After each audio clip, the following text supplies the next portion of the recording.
ابھی کیا ہوا ہے, ہم جامعۃ الرشید میں ظہر کی نماز پڑھ کے بیٹھے, ایک استاذ کے ساتھ میٹنگ تھی, بڑے سینئر استاذ, میٹنگ چل رہی ہے, ایک بندہ آیا, السلام علیکم, دوسرا آیا, السلام علیکم. بھائی تم دیکھ رہے ہو ایک بندہ بیٹھا ہوا ہے کسی بات چیت میں, آپ محبت میں کر رہے ہو, میں تو برداشت کر رہا تھا, انہوں نے ٹھیک ٹھاک سنا دی جو میرے ساتھ بیٹھے ہوئے تھے. انہوں نے بولا جاؤ یہاں سے, آپ دیکھ نہیں رہے ہو یار, کیوں بار بار آپ کسی کے معاملات میں ٹانگ اڑا رہے ہو. میں نے کہا شکر ہے آپ نے کر دیا, میں کرتا ویڈیو بنا کے مارکیٹ میں بدنام کر دیتے کہ دیکھو ممبر پہ کیسے اخلاق ہیں, اور یہاں کیا کر رہے ہیں, بدتمیزی سے بات کر رہے ہیں. تو بدتمیزی سے بات بھی واجب ہے, سمجھتے ہو کہ نہیں سمجھتے؟ اگلا کو بھی تو خیال کرنا چاہیے نا. اگر کوئی بندہ کسی جگہ میٹنگ چل رہی ہے کسی کھلے ایریے میں, تو اس کو بار بار جا کے السلام علیکم, بالکل ایسے لگ رہا تھا جیسے نیزہ نکال کے نا میرے پیٹ میں گھونپ رہا ہے, تو ایک حد تک چلے گا نا, یہ کیا خیال ہے؟ چھوڑو آپ. مولانا اشرف علی تھانوی رحمۃ اللہ علیہ کی کتاب ہے آداب معاشرت, کیا نام ہے اس کا؟ آداب معاشرت. گوروں میں جو اخلاق ہے نا اس وقت, جو ظاہری اخلاق ہیں, تو انہوں نے 150 سال پہلے 100 سال پہلے وہ لکھے ہوئے ہیں, وہ قرآن و سنت سے, گوروں کو دیکھ کے نہیں, قرآن و سنت کو دیکھ کے. وہ بالکل وہی اخلاق ہیں جو آج یورپ اور امریکہ میں جس کو فالو کیا جاتا ہے. وہ کبھی بھی کسی شخص کے کام میں ٹانگ نہیں اڑاتے. ایک بوڑھے آدمی تھے نا, انہوں نے ایک بچہ سگریٹ پی رہا تھا, اس کو جا کے کہا بیٹا سگریٹ پینے سے عمر کم ہو جاتی ہے. اس نے کہا میرے دادا تو 99 سال کے تھے. اس نے کیا وہ سگریٹ نہیں پیتے تھے؟ کہہ رہے ہیں وہ کسی کے کام میں ٹانگ نہیں اڑاتے تھے. سمجھ رہے؟ خیر بچے نے غلط کہا, ایسے موقع پہ تو تنبیہ بنتی ہے, لیکن اتنی بات تو صحیح ہے نا. تو بھائی ہر چیز میں کیا ہے, ایک حد ہے, لمٹ ہے. ایسا نہیں ہو سکتا کہ آپ کسی کو ستاتے رہیں, اور پھر لوگ پتہ ہے کیا کرتے ہیں, جب کوئی ایسے بڑے اسکالر اس طرح بدتمیزی کرتے ہیں تو ان کے بیانات ان کو سنانا شروع کر دیتے ہیں کہ دیکھو کتنے اخلاق کی بات آپ کر رہے تھے. میں ڈیفینس میں گیا ہوں, بڑا اچھا تجربہ رہا وہاں میرا, ہوٹل میں بیٹھا ہوا ہوں, تو میں نے دیکھا لوگ تنگ نہیں کر رہے. میں تو بڑا انسپائر ہوا یار ڈیفینس والوں سے, تمیز سے بیٹھے ہوئے ہیں. ایک آدمی کی میرے آئی کانٹیکٹ ہوا, جیسے ہی ہوا اس نے کہا, میں نے کہا اتنا اچھا لگا یار. وہ بھی جب آئی کانٹیکٹ ہوا نا مسکرائے, ہم بھی مسکرائے, کیونکہ اتنی تمیز سے بڑے عرصے کے بعد بیٹھنا نصیب ہوا تھا. تو اس کی مسکراہٹ پہ دل چاہ رہا تھا کہ 1000 مسکراہٹیں قربان کر دو. اسٹائل تھا نا اس بندے کا, نہیں چھیڑا اس نے نا, حالانکہ فین تھا, عقیدت مندوں میں سے تھا, آ کے بیٹھا. اس کو پتا ہے یار یہ کسی اپنے کام سے آئے ہیں, ان کو تمیز سے یہاں بیٹھنے دو. بیٹھے ہوئے گپ شپ ہو رہی ہے, ہم بھی یوں وہ بھی یوں. اچانک آئی کانٹیکٹ, آدھے گھنٹے بعد میں نے کہا ویل ڈن. جو مسکراہٹ تھی نا, میرا دل چاہ رہا تھا میں جا کے اس کو گلے ملوں. خاندانی آدمی. تو خیر یہ کہاں سے کہاں بات چلی گئی میرے بھائی. تو یہ جو لمٹ ہے نا ہر چیز میں, تواضع میں لمٹ ہونی چاہیے, سمجھتے ہو؟ اخلاص میں بھی کیا ہونی چاہیے؟ لمٹ. بعض لوگ اخلاص کے چکر میں کام ہی چھوڑ دیتے ہیں, قربانی نہیں کر رہے, دکھلاوا آ رہا ہے دماغ میں, چھوڑ دے کمبخت, جا کے بچڑا لے کر آ, قربانی کر. دکھلاوا آ رہا ہے. نماز کسی دن خشوع و خضوع سے پڑھی تو لوگوں نے تھوڑی تعریف کر دی, دکھلاوا آ رہا ہے, اب نماز ہی نہیں پڑھ رہے. چھوڑ دے یار, تو خشوع و خضوع سے پڑھ, لوگ تعریف کر رہے ہیں کرنے دے, ان کو لفٹ بولو مت کراؤ. آ رہا ہے آنے دے, کچھ نہیں ہوگا. اتنا بڑا بزرگ کیوں بن رہا ہے تو کہ ذرا سا بھی دکھلاوا نہ ہے؟ جو خود سے آ رہا ہے آنے دو. آپ تھوڑی جان کے کر رہے ہو, کام نہیں چھوڑا. پہلے ہی ہم سست, کوئی دنیا کے کسی کام کے ہیں ہم لوگ؟ گورا یہ تحقیق کے بغیر کہ دکھلاوا آ رہا ہے کہ نہیں آ رہا, وہ کام کو فوکس کر کے اس نے اپنے ملک کو کہاں پہنچا دیا. ہم کام کرتے نہیں ہیں, سست ہیں. تھوڑا سا کام شروع کیا, یہ آ رہا ہے وہ آ رہا ہے, تکبر آ رہا ہے, تواضع آ رہی ہے, اور ڈھیلے ہو گئے کام میں. کام کا عادی بناؤ اپنے آپ کو. یہ دکھلاوے بکھلاوے خود بخود ہی مارکیٹ سے شارٹ ہو جاتے ہیں. ریا ایسی چیز نہیں جو زبردستی چپک جائے آپ کے ساتھ.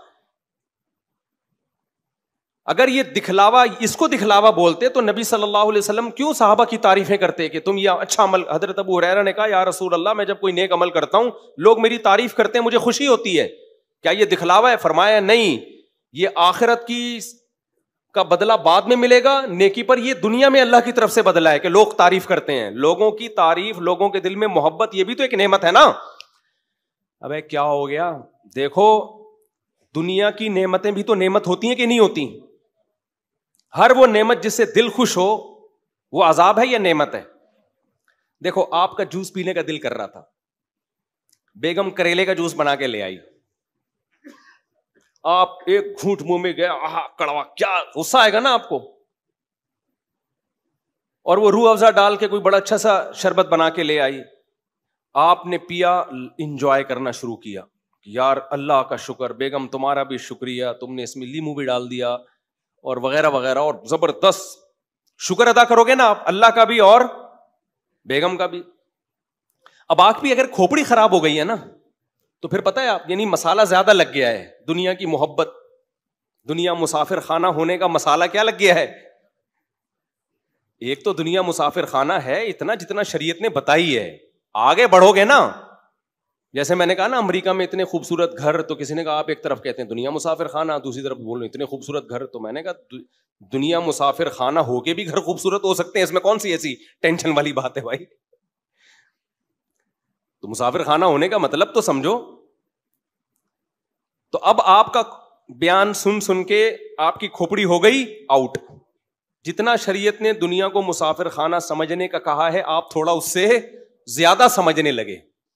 تو آپ نے کہا چونکہ مسافر خانہ ہے لہذا لائف کو اب انجوائے کرنا ہی نہیں ہے, کیونکہ مسافر خانہ ہے. اب کریلے کے جوس پینے ہیں اور شربت بزوری سے کیا کرنا ہے, ایوائڈ کرنا ہے. تو بیگم نے روح افزا لا کے دیا, آپ کو بڑا مزہ آیا, آپ نے کہا تھو تھو تھو بیگم تم میرے دل میں دنیا کی محبت پیدا کر رہی ہو ہیں, تم یہ چاہتی ہو کہ میں عیاش بن جاؤں, اور مجھے اسے پی کے ایک سکون مل رہا ہے, اس سے میرے اندر تکبر پیدا ہوگا, اس سے میں دنیا کا عاشق بن جاؤں گا, لالچی بن جاؤں گا, عیش پرستی پیدا ہوگی, ہٹاؤ اس کو, کریلا لے کر آؤ. جب کریلے کا پیا کڑوا, تکلیف تو ہوگی نا, چاہے دنیا کو جتنا بھی مسافر خانہ سمجھو, کریلا پینے سے کبھی بھی خوشی نہیں ہو. کھانے سے تو پھر بھی میں بہت شوق سے کریلا کھاتا ہوں, کریلے کے ساتھ بھنڈی یا گوشت ملا, جوس میرے اندر پینے کی ابھی تک ہمت پیدا نہیں ہوئی. کیا ہوا بھائی, بیٹھ جائیں. اب بیگم نے لا کے کریلے کا جوس پلایا آپ کا کڑوا سے, آپ کہہ رہے ہیں بہترین اللہ کی نعمت, کیونکہ اسے پی کے موت کی کڑواہٹ یاد آ رہی ہے مجھے, روح اسی طرح سے نکلے گی کڑوے پن کے ساتھ.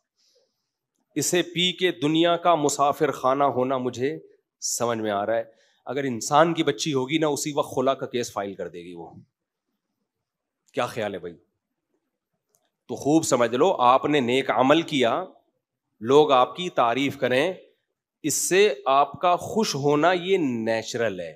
اگر خوش نہیں ہو رہے اس کا مطلب تمہیں کریلے سے مزہ آئے گا اور روح افزا میں تمہیں مزہ نہیں آئے گا. تمہاری تو کھوپڑی اوپر سے کیا ہو گئی ہے, آؤٹ ہو گئی ہے.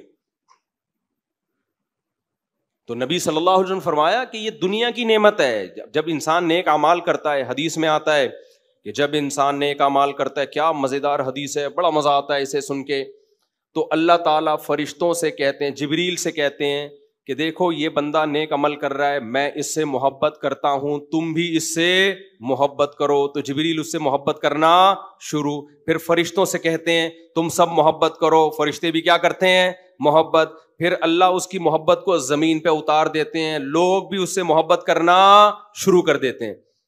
تو یہ نیکی پر آخرت میں اجر بعد میں ملے گا, دنیا کا اجر بولو پہلے. ابراہیم علیہ السلام نے اللہ سے دعا مانگی, وَاجْعَلْ لِي لِسَانَ صِدْقٍ فِي الْآخِرِينَ, اے اللہ مجھے ایسا بنا دے کہ میرے دنیا سے جانے کے بعد بھی لوگ میرا ذکر خیر کریں, اچھے الفاظ میں مجھے یاد کریں.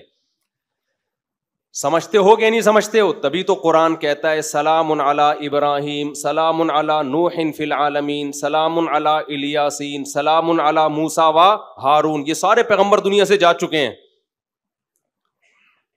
لیکن اللہ کہہ رہے سب پہ سلامتی.